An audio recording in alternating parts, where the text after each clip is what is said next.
पीके ने 2021 में जिन सुराज की प्लानिंग कर ली थी, एक्सपर्ट बोले एनडीए से ज्यादा तेजस्वी को नुकसान पहुंचा सकते हैं, दलित चेहरा होगा अध्यक्ष।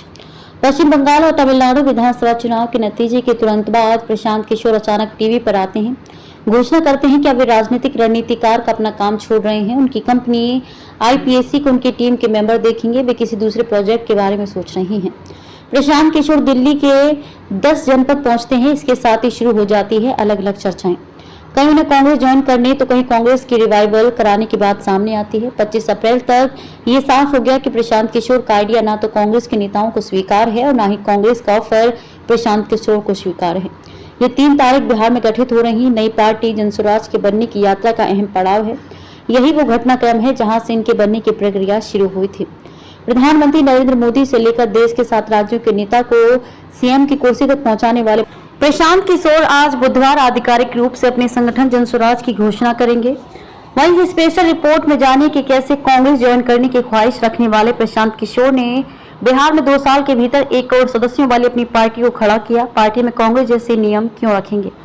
बिहार में कांग्रेस को जिंदा करना चाहते थे पीके।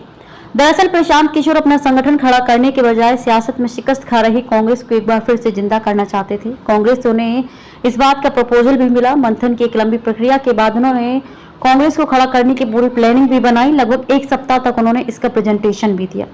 अब बारी थी इस नीति को कांग्रेस के भीतर लागू करने की। इसके लिए वे कांग्रेस आलाकमान सोनिया गांधी, राहुल गांधी से फ्री हैंड चाहते थे, लेकिन कांग्रेस आलाकमान को ये रास नहीं आया। पार्टी के नेता उन्हें दायरे में बांधना चाहते थे। यही बात प्रशांत किशोर को दिल पर लग गई। वे वापस बिहार आए और 2 साल के भीतर अपना एक संगठन खड़ा कर दिया। पुरानी कांग्रेस की व्यवस्था फिर से शुरू करना चाहते हैं।